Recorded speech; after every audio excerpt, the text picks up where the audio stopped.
What is up, ladies and gentlemen? Genesis7 here. Welcome back to the channel.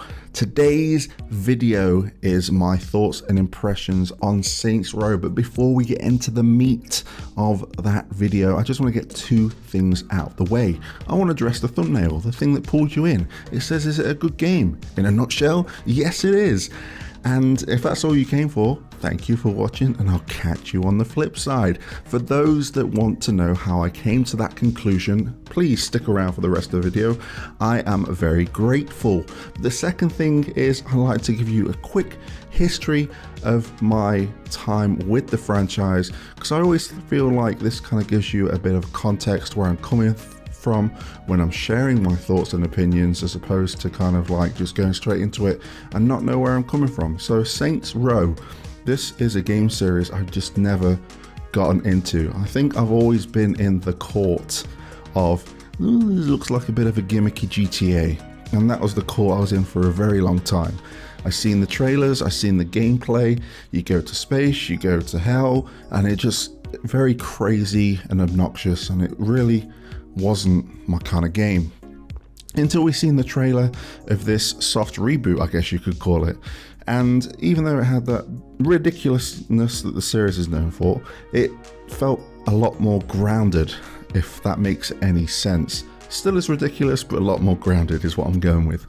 So I was definitely interested, and this is where we are now. So what are we going to go into first? I think I want to touch on the story, because I think Saints Row really shines as its gameplay, but I really want to kind of put a spotlight on the story, but without going into any kind of spoilers.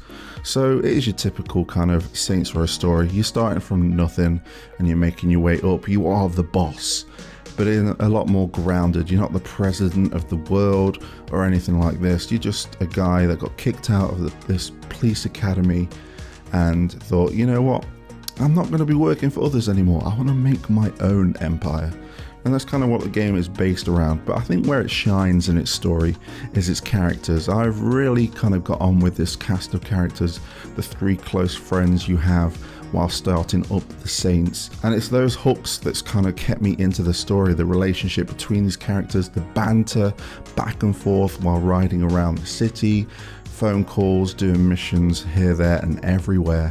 So I really think that that will be the kind of hook that keeps you guys going. I really like these characters and I'm really excited to see where it goes. Obviously I've not completed the game. I've put in a lot of time, but I've not completed the story, but I am pretty intrigued to see where it goes, and I like building that empire. I'll get into that in just a second. So let's talk about music. Obviously with it, the game, the type of game it is, it has radio stations, a nice selection of music. They definitely know where to play the right songs in the right scenes of these set pieces that you'll get throughout the game. My favorite is the kind of like synthwave station. It's called Outrun, and I think this is like your, you don't want a DCMA kind of like playlist. That's the kind of radio station you want to go to if you want to stream this or put videos of that music. I don't think it's copyrighted, but there is a lot of copyrighted music in there. So before I get into gameplay, I want to touch on accessibility, because I think as we go on and on with more people having access to games, I feel like accessibility is quite important in games, and I really like to put a spotlight on games that really provide good accessibility. In Saints Row, it definitely has a plethora of options to kind of mess around with. There's things for people that are colorblind, and there's different sound options. There's a lot of sound options to kind of go through. You can completely customize all of the controls to whatever is easy for you. And there's many other toggles involving kind of gameplay and the way that the game responds. So I really think this isn't like top tier when it comes to, like, if you compare it to games like The Last of Us 2 and the Assassin's Creed games, but it definitely has a plethora of accessibility options to kind of cater the game to your needs and have a great experience with it.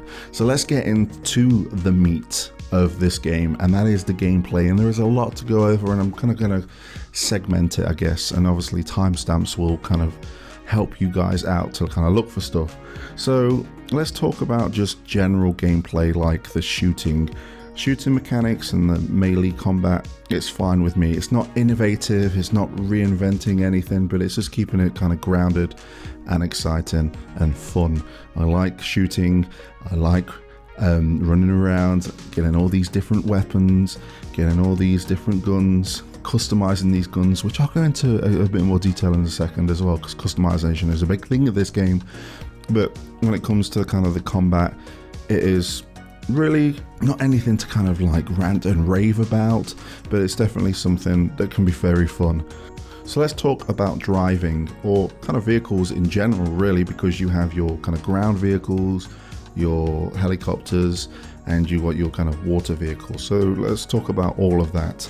Now, I feel like the cars all do feel different, but I think this plays into the customization element very heavily because of the amount of customization options there is for vehicles. You're going to get different results. And there's something really unique about the vehicles, and this does tie into the weapons as well, as like these kind of like special abilities. Once you've done like a requirement, be it like do 3 barrel rolls, or do side attacks with your cars, or do rear end attacks, or do flips, or any kind of these prerequisites, you unlock like the special ability. So the car will have the ability to jump, or it'll have an infinite boost, something along those lines. Makes all the vehicles kind of feel unique, and you kind of want to invest time in all of these vehicles to unlock those special abilities. Now, I've mentioned customization a lot, and I feel like I want to insert it here because it kind of brings everything full circle. I will talk about character customization at the end of this, but we talked about the weapons and we talked about vehicles. Now, again, I'll just reiterate the fact that all of these weapons and vehicles have special abilities to unlock by doing certain things, but all of these vehicles and weapons are heavily customizable to the shine, to the color, to just the general kind of decals you put on them, or the different attachments and everything else in between. The customization is insane. Though there is a few issues I've been having, like with my custom weapons and vehicle colors not saving. It's been quite annoying. I'm hoping it will get patched out. But you can customize everything to really make it your own. And I have probably wasted so much time. And I say wasted, I don't think I've wasted time. And maybe in other people's eyes, I've had a good time doing this. But I've customized so many things. The amount of vehicles I've customized and the amount of weapons I've customized. And it doesn't end there. You unlock more as you progress through the game, and more options. Another thing I want to touch on, and with the empire building, is the customization of your base. Over time it kind of develops, and you can get collectibles that you can get from doing either certain missions, story missions, or just going out and taking pictures, because you have this amazing 3D printer. And I'm using the kind of like parentheses finger wagging here, 3D printer that 3D prints these so you can put them in your base, and it's really cool. I love the customization in this game.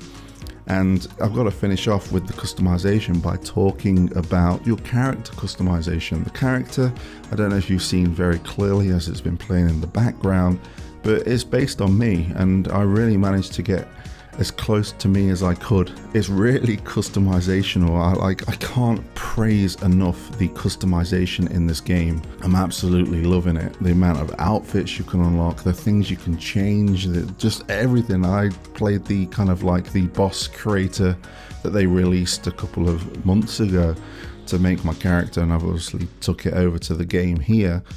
And I'm just loving the customization. Now, I think the one last thing I want to touch in with gameplay, and I guess my review overall, before we get into a few kind of things that I've had a bane with, is the empire building. Saints Row is known for this. There is a vast majority of different mini games and stuff to do to kind of make the city yours.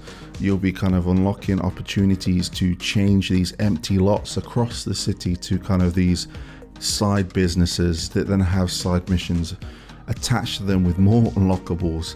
And it's crazy. You kind of like make money to spend money because you want to kind of just build this criminal empire. I don't want to spoil all of these different things, but the one that they've showcased before is the kind of like insurance fraud, when you're literally like a ragdoll. You're throwing yourself in front of a car and you're trying to get a combo up to get as much insurance as you can. It's crazy, it's insane, and it's fun. It's just a blast. And I think that's the key word that I'm going to use for this game, is that it's fun. It is a good game and it's fun. It's a bit out there, but it's grounded. It's more grounded than it ever has been. So I think that's everything I want to cover in my kind of thoughts and impressions of Saints Row. But there are a few things I want to kind of touch on that have annoyed me. I've mentioned the customization options not saving properly. I've had a few issues with the subtitles going faster than the voices that are playing in the game, which has been annoying. I've had a few game crashes here and there, but there's not been a sign of a day one patch. And I have been playing this before release. I did get a code, but it's not affected anything that I say. I just hope that these small things get fixed in the future, because they can be annoying, having these kind of like game breaking bugs. And when I say game breaking, I don't mean like losing my data because it auto saves, but just kind of like losing my customization options and kind of not being able to kind of have to do it all again and try and then realizing that it wasn't the same as the way I created it before. So I'm like not happy with the end product, and I'm spending another 10-15 minutes customizing this kind of like vehicle or weapon. And I just hope that these little bugs get fixed, but they're the only ones that I've experienced. When it comes to kind of like the graphics, I'm going to quickly mention it here just briefly. It's nothing groundbreaking. It's not going to be like the Red Dead Redemption 2 or Grand Theft Auto 5. It looks like this game could have got away with being released in like 2015, but it's 2022 and it's fine in my eyes. The frame rate, 60 frames per second through my 1080p monitor is awesome. Then when I'm playing it on the 4K TV, I think I have the 1440p high frame rate setting, and that again is a blast to play. I've not really tried the pure 4K settings because I really don't think it matters for a game like this. It's not a beautiful looking game, it's just a nice looking game. So there we go. Everything I can think of talking about for Saints Row. I have thoroughly enjoyed my time and I'm going to continue to enjoy my time. I'm just hoping that those bugs get ironed out in the future. And here's to the DLC. There's some DLC coming out. I'm hoping that this is going to keep me invested. But I'm going to get back to building my empire and destroying the opposition in the city. And I thank you for you guys for tuning in, listening to my thoughts and opinions. I'm interested to hear your thoughts and opinions as well, so let me know in the comment section below. Thank you for watching, and until next time, I'll catch you on the flip side.